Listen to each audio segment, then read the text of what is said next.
about this, leave a comment below. I'll get back to you as soon as I can. If you'd like to see more YouTube tutorial videos, check the links in the description. If this video helped you, give it a thumbs up, and please consider subscribing to my channel, Engaging Gadgets, for more gadget reviews and tech tutorials. Thank you so much for watching.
That made it so much more realistic and fun. Or if you go back to the original Nintendo, I got to go with Duck Hunt. Yeah, I love Duck Hunt. I always shot the dog. Oh, I was gonna say the Mario Kart on the Super Nintendo, like that was my game back in the day. I love that game. And then the Mario Paint, I liked that for some reason when I was a kid.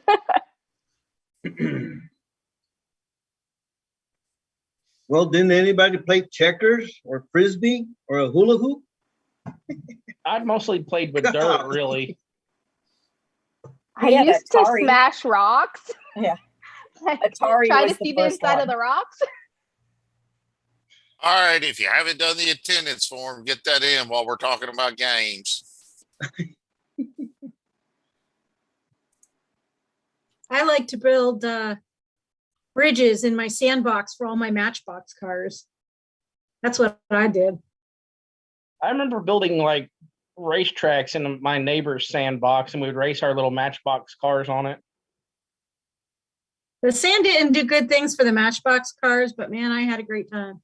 And then whenever we got a little bit older and we got the remote control cars, we started making it bigger where we could race our remote control cars on the dirt track.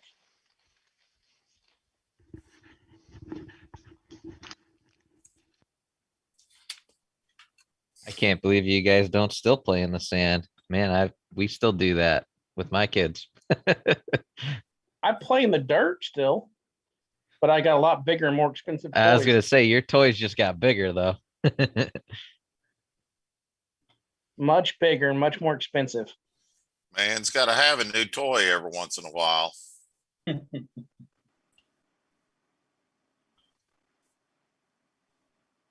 I just bought one about a month ago. I bought myself a new side-by-side. Wow. That's my summer go-to for driving, because in my town we can drive them on the road. It gets 30-something miles a gallon. My pickup gets like 10. It's kind of a no-brainer. Hey, Josh and Lynn, one of the things that I was thinking about, and I'll try to put it in one of my notes, is how do you store all of this stuff? Do you have a method for it? Do you have pictures of how you store it? I just got to see my classroom this morning for the very first time, and it is a disaster area. So Are you talking about there's materials? Yes. Big plastic tub totes for like prototyping materials and such, so that you can put a lid on them and then put them on a shelf out of the way, that kind of thing. And then like totes to put the dial caliper boxes in. You know, I kind of was big on something. If I can get it in that, contain those, then I can move that out of the way quickly. That's my big go-to on that kind of stuff. And, you know, good shelves in the room. Need some shelves and such to put them on. Yeah, I've got some shelves and I have a filing cabinet, but I don't have tubs and totes and stuff. So I was just curious what would be good sizes and stuff. So I don't know if you guys have pictures of what you have, but if you could put it in the chat or share tomorrow or whatever, I'm going to be working on that. Yeah, go to your principal and say, I need about $500 for some new shelves and some totes and stuff. I'll be by to pick up the purchase order this afternoon, see what they say. I have a question, because I think this is probably not just a California problem, but Let me tell you about the Hoopty by Extra Cycle. I doubt it. It's We have a problem with innovation cockroaches that we created love cardboard specifically and for paper. helping you carry So kids on the back of your bike. made it my Now, we turned out like lots life's of other purpose not to. great I have cargo cardboard, uses, etc. But I'm going to specifically focus right for now a on task, and then the features it's that out of my enable room it to because work really I well don't for want to kill the kids. cockroaches. First of all, it And, creates a contained zone, so almost like I like to think of it as a is playground for your kids. Once you've the described amount a of safe place for cardboard them to that we're be, they have an storing and incredibly things fun like time. that. Kids, Is that something I've that is seen, you know, we need to literally just 4 kids constantly in have a there. supply One for kid appeared to have prototypes, 2 or kids, is or it like I something I said, can multiple kids kind of sitting there. manage You can feel per confident that there's unit? an actual very, very strong, I, you know, at 60, some 61 point, aluminum acquired a frame big, that actually surrounds the child For me personally, box I that just feel a a sense laser of ease with printer my came son on the in. back. I just And kind then of, it just as I sends the message to got, cars like, you know, don't mess with me. boxes and Like things come I've in, I got my would break zone them here, down you and know. cut them up. That's the And, fundamentals of into it. some kind of Again, there's a manageable lot of size features that we pieces could for go into, prototyping. but And I it's just truly a had that wonderful available product, all the time. excellent for kids and for cargo. I did not have a big problem with insects and that sort of thing around that. But you could very easily cut a lot of that stuff down. If you get the big size totes, tubs with a lid, you could put a whole bunch of cardboard pieces Today I'm going in to those review and then, you know, the close the Big lid Dummy. on them and sort of This is the keep bike them that I've chosen for my safe. cargo bike lifestyle. I think if you The got it reason up I off the chose a floor cargo bike also, is that would because sort of it's good deter them for a everything, bit. in my opinion. Yeah. So Touring, if you got an issue, going to that the would store be to get kind of my go-to way to groceries, take care leisure of that. rides. But you use so much of It's a that kind heavy of bike. prototyping You can look up material. all the specs for If it you on wait Surly's until you website, need it, then you're going to be surly.com. Just go on scrambling. there, It's going click to be on the hard to have bikes, enough, and all that kind go of to the Big stuff. And Dummy everything. page, and you can And see all the if you're specs doing for this it. on a 9 The weeks only upgrades rotation, I have made and to every my 9 bike weeks you're are going the through that mental hassle mountain of bike gathering pedals those materials and that sort of thing, that would and drive me crazy. Planet Bike Cascadia fenders here. I like those. I'm Those hoping are that very I'm good not in next the to rain. I've been I next got to a a field pair of Jones and an bars old I put on agriculture here area, and because I'm I like moving a next very to upright the riding city style. cemetery. I So switched the I feel like factory there's stem more, out there will be less for pests that are natural. this stem Like my back because wall of my classroom is the it cemetery has fence. So I feel like the clientele there is a little, they keep the grass short, and maybe it'll be better. We'll see. You just got to worry about the ghosts coming in to see what you're doing. Oh, I'm sure that the kids will have some stories. Well, Josh, I think we got everybody here. All right, you want me to get them started? Well, me or you won. You tell me. I'll get them started and I'll let you finish, I guess. All right. All right. So first thing I want to acknowledge is going through your submission items for block 7. You guys asked the perfect questions for block 7 because I feel like all the big questions I saw are things that are answered during block 8. And we were already having a good discussion as far as storage and some other things here. So unless anybody has any huge pressing questions, I think we're probably good to just jump right into block 8. As like I said, I think block 8 is going to answer a lot of the big questions I saw in those submissions. So I'm going to go ahead and start sharing my screen. Let's take a look at what we're doing for today.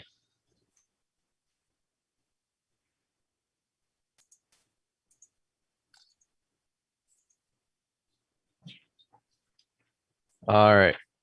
So for block 8, we're going to be taking a look at tips and tricks for 3D printers, which that was probably one of the most asked things in your block 7 submissions. We're going to be taking a look at the lesson 2 assessment, and then we'll introduce you guys into problem 3.1, which is the therapeutic toy. And this is pretty much how you'd wrap up your class with your students. And then we'll get into the it's your turn time. So let's jump right into our cohort connection here. And I do want to start by just taking a look at some 3D printer stuff. And one of the first questions I got was like, how long does it take to print stuff? And how do you go from Tinkercad to a 3D printer? So I do want to address that Tinkercad question just because I know that's going to be something that you are all going to deal with in your classroom. Now, if you've never 3D printed before, the biggest thing is you're going to be using some sort of a slicing software, it's called. So that's going to be a software that's either open source or proprietary to your 3D printer. Now, I can't speak for all 3D printers, but I can tell you I've used a MakerBot before. And with the MakerBot, they have their own MakerBot software. So what you would do is you would take your STL file or your OBJ file, bring it into the slicing software, and then the slicing software would prepare it and get it to a point where it can send the code to the 3D printer and the 3D printer can build it. So I just want to show you in Tinkercad, let's say, for example, you want to 3D print one of your puzzle pieces. And I'm going to pick this one because this one's going to pose some good challenges here. So for your puzzle piece, when you print it, first of all, you would never print something in this orientation on your 3D printer because all of your part needs to be supported. So in your slicing software, you would be able to rotate the part. So what I'm looking at right here, there's a big old overhang. So if you're trying to get away with printing this without any sort of support, you would need to rotate this so it sits flat on that work plane, because as it prints plastic in this area, it would all droop and sag. And I guess for me to explain this better, I guess I'll explain how a 3D printer works. So most 3D printers that you're going to get into are called FDM, or fused deposition modeling. So these are those ones that have like a weed whacker line that comes into the top, or a plastic filament that comes into the top. It melts that plastic and squirts it out of an extruder head. And basically it starts by laying down plastic on the print base, then it moves up, lays down plastic on the next layer, moves up, and just keeps working its way up in the, we'll call it the Z axis, and it just prints from the bottom up. So if you have sections of a layer that are not supported, so like in this one, it would print this first and then keep working its way up, up, up, up, up. And then when it goes to print this overhang, that plastic isn't supported, so it just droops and sags, and you're going to get a pretty nasty looking print, at least in this overhang area. So in your slicing software, you'd have the opportunity to turn that and get that oriented appropriately. Or you could use supports. I try to avoid supports at all costs, just saying. So anyways, you